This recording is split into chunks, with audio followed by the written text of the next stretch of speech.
এ এত পাপ করেছে, এ এত পাপ করেছে, শাস্তি তো নরকে নিয়ে গিয়ে নিয়ে হবে। আমাদের প্রভু ধর্মরাজ তিনি কখনো অধর্মের আশ্রয় করে না। জমের দূতেরা বলছেন, ভগবান বিষ্ণুর দূতেরা বলছে হতে পারে সে ধর্মরাজ, কিন্তু তার ধর্মের সভাতেও এখন দেখছি অধর্ম ঢুকে গেছে। ধর্মের সভাতেও অধর্ম ঢুকে গেছে। কেন? বলছে তোমাদের প্রভু কি জানে না যে ভগবানের প্রত্যেকটা নামেতে পাপ ক্ষয় হয়? যত পাপী হোক এই মৃত্যুর সময় কিন্তু নারায়ণ বলে ডেকেছে। এক কৃষ্ণ নামে করে সর্ব পাপনাশ। আমার বউ মহাপ্রভু বলেননি এক কৃষ্ণ নামে করে পাপ নাশ, এটা বলেননি, সর্ব পাপনাশ। অর্থাৎ একটা মানুষ একবার ভগবানের নাম করলে যে পাপটা ক্ষয় হয়, একটা মানুষ বেঁচে থেকে তত পাপ করতেই পারে না। তাহলে কৃষ্ণ নামের কি শক্তি! তাই পাপ কোথায়? জমের দূতেরা বলছেন, জমের দূতকে জিজ্ঞেস করছে, জমের দূতেরা জিজ্ঞেস করছে বিষ্ণুর দূতদের, ধর্ম কাকে বলে জানো? জানি। বিষ্ণুর দূতেরা বলছেন আবার জমের দূতদের, তোমরা জানো ধর্ম মানে কি? বলছে আমরা তো জানি, আমরা ধর্মরাজের দূত, আমরা ধর্ম জানি না এটা হয়। কি জানো বলো? বলছে বেদ বিহিত কর্মই হচ্ছে ধর্ম, আর বেদ নিষিদ্ধ কর্মই হচ্ছে অধর্ম। বেদ বিহিত মানে বেদে যা যা করতে বলেছে সেইগুলো যদি কোনো মানুষ করে তাহলে সে ধর্ম পালন করছে। আর বেদে যদি যা যা করতে বারণ করেছে সেইগুলো যদি করে তাহলে সে অধর্ম করছে, তার ফল তাকে নিতে হবে। তখন বিষ্ণুর দূতেরা বলেছিলেন যে ভগবানের নামের মহিমাটা তাহলে কি শোনো, হরি নামের মহিমাটা কি শোনো। এই হরি নামের মহিমা তখন শোনা বোঝাচ্ছিলেন বিষ্ণুর দূতেরা, বোঝাচ্ছিলেন জমের দূতেদের। আর পাশে বসে অজামিল শুনছিল। ওই হরি নামের মহিমার কথা শুনতে শুনতে শুনতে শুনতে অজামিলের ভক্তি লাভ হয়ে গিয়েছিল। রাধে যে ভক্তিতে তার মুক্তি লাভ, বৈকুণ্ঠ প্রাপ্তি হয়ে গেছিল। অজামিল কিন্তু একটা জিনিস ভেবেছিল সেই সময়, যে পুত্রের নাম ধরে ডেকেও ভগবানের নাম, আমি যখন নারায়ণ বলে ডেকেছি তখন আমার পুত্রের দিকে নজর ছিল, ভগবান নারায়ণের দিকে ছিল না। পুত্রের দিকে নজর দিয়েও যদি ভগবানের নাম বলে আমার এই গতি হয়ে থাকে, তাহলে না জানি ভগবানের দিকে নজর রেখে যদি আমি ভগবানের নামটা করতাম তাহলে আমি কি পেতাম? রাধে রাধে। এত কিছু জানার পরেও আমরা হরি নাম করি না। মহাজন বলছেন যে গ্রন্থে হরি নামের মহিমা এতটুকু যদি লেখা না থাকে, সেই গ্রন্থ হাত দিয়ে স্পর্শ করলেও তার পাপ হয়। রাধে রাধে। মহাজন বলছেন, এবং কথাটা মহাজন আবার কে? রূপ গোস্বাই পাদ বলেছে। বলছে সেই হরিনাম মানুষ করতে চায় না, করে না, সময় থাকতে করে না। একটা গরুকে যখন দড়ি দিয়ে বেঁধে রাখা হয়, তখন গরুটা দেখবেন দড়িটা খুলে পালিয়ে যাওয়ার ধান্দায় দেখবেন ছটফটায়। মনে প্রশ্ন জাগে, তোকে সুন্দর গোয়াল ঘরে রেখে দিয়েছি, নিজের শোবার ঘর যেমন রোজ পরিষ্কার করা হয় তোর ঘর পরিষ্কার করে দিই, নিজে চান করার আগে তোকে চান করায়, নিজে যদি 4 বার খায় তোকে 5 বার খেতে দিই, নিজের ঘরে পাখা আছে বলে তোর ঘরেও পাখা লাগিয়েছি, এত কিছু তবু তুই দড়ি থেকে খুলে মুক্ত হতে চাস কেন? গরুটার একটা উপলব্ধি হয়েছে, গলায় দড়ি মানে হচ্ছে বন্ধন, এই বন্ধন অবস্থায় কেউ কখনো মুক্ত হয় না, সুখে থাকে না। গরু মুক্ত হচ্ছে কোথায়? দড়ি খুলে সে তার নিজের ইচ্ছায় উঠে গিয়ে চলবে, ঘাস তাই না? পাখি মুক্ত আকাশে, জীব মুক্ত গোবিন্দ চরণ। দুঃখের বিষয় একটা গরুর উপলব্ধি হয়েছে যে আমাকে মুক্ত হতে হবে, কিন্তু মানুষের এখনো উপলব্ধি হলো না আমাকে সংসার থেকে মুক্ত হতে হবে। হরিনাম করলে মুক্তি লাভ হয়,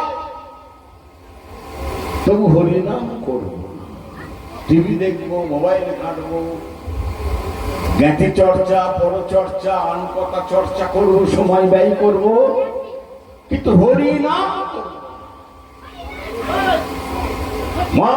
ফটো ছবিতে ঘটা করে ধূপ দেখাচ্ছি, প্রণাম করছি, সবই করছি, কিন্তু কাজ হচ্ছে না।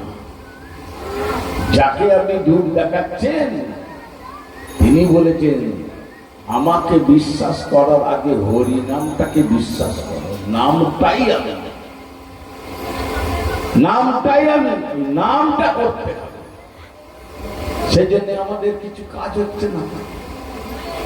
এই যতক্ষণ পর্যন্ত না এই যে হরিনাম শুরু হবে,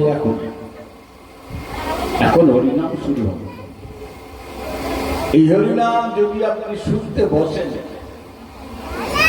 মনটাকে চোখ বন্ধ করে বসুন, কান বন্ধ করে বসুন, এই কান দিয়ে হরিনাম শুনলে, ভগবানের নাম কথা শুনলে কোনো কাজ হয় না, মনো কান দিয়ে শুনবে। চোখ বন্ধ করে যেনারা হরিনাম করবেন সেই হরিনামের সঙ্গে মনটাকে যুক্ত করে দেন, দিয়ে শুনুন। এই শুনতে শুনতে যদি কারো চোখ দিয়ে 2 ফোঁটা জল বেরিয়ে যায়, বুঝবেন ওটা কাজে লাগলো। আপনি ছেলের দুঃখে হরিনাম শুনতে শুনতে কাঁদছেন, অতি দুঃখে, সংসার দুঃখে আপনি কাঁদছেন, কাঁদুন, তাই কাঁদুন,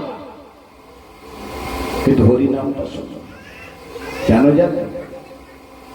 আমি একটা কাহিনী বলে, শাস্ত্রের কাহিনী বলে আমি বিশ্রাম দিয়ে দেবো, কারণ হরিনাম হবে। একটা জিনিস খুব ভালো লেগেছে আমার, যে ভাগবতের পরে হরিনাম হবে, এটা খুব ভালো সিদ্ধান্ত। হরিনামের পরে আর কিচ্ছু চলবে না, না পাঠ না কীর্তন। কেন? আমি যাই বলি, যাই করি, তারও সার হচ্ছে হরিনাম। কিন্তু হরিনামের পরে যদি ভাগবত হতো ঠিক আছে, কিন্তু হরিনামকে অবমাননা করা হতো, নাম অপরাধ হয়ে যেত। এটা আমি এসেই জেনেছি যখন কাল আজকে রাত্রির থেকে হরিনাম হবে। খুব মঙ্গল হয়েছে, জীবনে অনেক ঘুমিয়েছেন, একটা রাত চাকরি, একটা রাতেই হরিনামে দেন। কেউ যদি নাও থাকে, জলের বোতল নিয়ে বসবেন, ঘুম পেলে চোখের জলের ছাপটা দেবেন, একদম যা শুনতে বসবেন উঠবেন না, সকাল অব্দি হরিনামটা শুনুন, জীবনে একটা দিন শুনুন, তাতেই কাজ। আর ওই কাঁদবেন সংসারের দুঃখে, সংসারে কোনদিন কেউ সুখ পেয়েছে, কেউ সুখ পায়? চোখ বন্ধ করে ভাবুন তো, সংসার আপনাকে সুখ দিয়েছে? সুখ দিতে পারে কেউ? সেই কাহিনীটা বলতে শুনুন। দ্বিজ হরিদাস বলে একজন ছিল, হরিদাস, নামাচার্য হরিদাস, একজন হরিদাস। ঠিক আছে। আর একটা হচ্ছে বিপুল হরিদাস ছিল। এর নাম কিন্তু বিপুল হরিদাস ছিল না, এর নাম ছিল শুধু হরিদাস। বিপুল একটা হচ্ছে ফলের, এই ফলটা খুব ঝাঁঝালো ফল। যেমন লঙ্কা যদি চোখের সামনে ধরা হয় চোখে জল দিয়ে না, যেমন পেটুল জীবের সামনে দিয়ে ধরলে কি হয়, জীবে জল চলে আসে। হ্যাঁ, খাইনি অথচ জল চলে আসে, তাই না? দেও ঠিক তেমনি বিপুল ফলটা এত ঝাঁঝালো, এই ফলটা কারণ দূর থেকেও যদি একটু দূর থেকেও যদি চোখের সামনে দিয়ে নিয়ে চলে যাওয়া হতো, তার ঝাঁঝ লেগে এত জল বেরোতো যে অনেক সময় ধরে সেই জল থামানো যায়। কিন্তু হরিদাসের নামের আগে এই বিপুল ফল শব্দটা, মানে বিপুল ফল দিয়ে যাবেন তো খুব দামি আয়ুর্বেদিক ওষুধ তৈরি হয়। কেন তার নামের আগে বিপুল নাম বসত? এখন আমার নাম প্রবীর গোস্বামী, আমাকে যদি বলে কেউ আপেল প্রবীর কি কুল প্রবীর, তাহলে আমার মনটা গরম হবে, তাই না? কিভাবে নামটা হলো?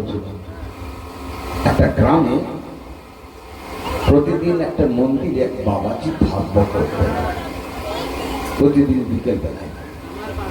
আর গ্রামের মায়েরা বাবারা ওই হরিনামের বানা নিয়ে রাস্তা দিয়ে যেত ভাগবত শুনে। ওই প্রতিদিন পাঠ হতো, তো 1 ঘন্টা করে পাঠ হতো, 1 ঘন্টা পাঠ শুনে আবার যে যার ঘরে ফিরে আসতো। আর এই হরিদাস রাস্তার ধারে দাঁড়িয়ে থাকতো আর বৈষ্ণবদের দেখে গালাগাল দিত। সংসার ফেলে চললো মন্দিরে, কি ভাগবত না কি চাই হয় শুনতে যায়। ভাগবত সংসার চালিয়ে দেবে, ভাগবত পেট ভর্তি করে দেবে, পেট চালিয়ে দেবে, এক কটু কটু কথা বলতো। কিন্তু গৌর ভক্তের মহা কোন কিছু বলতো না, ও বলছে বলুন। দীর্ঘদিন চলতে চলতে একদিন সেই হরিদাস রাস্তার ধারে ভাবছি, আমি তো বহুদিন ধরে এদের গালি গালাজ দিই, একদিনও বাদ দিই। কিন্তু আশ্চর্য, এদের মন্দিরে যাওয়া তো বন্ধ হয়ে যায়নি রাতে রাতে। এইবার ভাবছি, আমি এতদিন ধরে গাল দিচ্ছি, তখন তো যেত জমা 20-25, এখন তো দেখছি লাইন ধরে গেছে 100 বেশি হয়ে গেছে। রোজই তো সংখ্যায় বাড়ছে, সংখ্যায় তো কমেও যায়নি।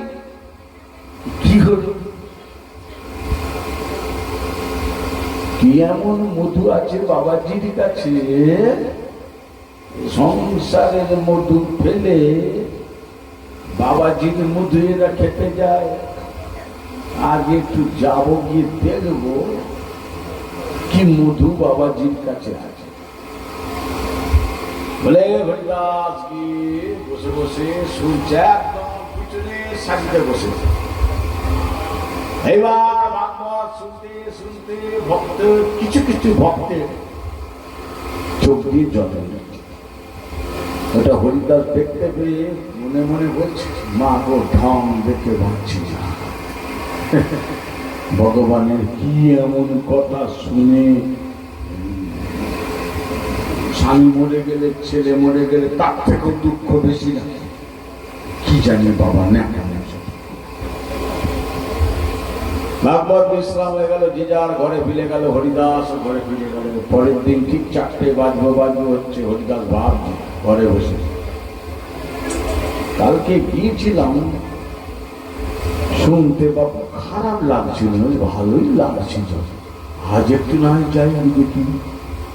পরের দিন এসে শুনে দেখছে, শুনতে বসেছে, দেখছে কিছু ভক্ত কাঁদছে, ওই একই ভাবনা, ঢং করে কাঁদার কি আছে বাবা, শুনছিস সব, শুনে বাড়ি চলে যা, সবাই তো কাঁদিনি বাবা, কাম।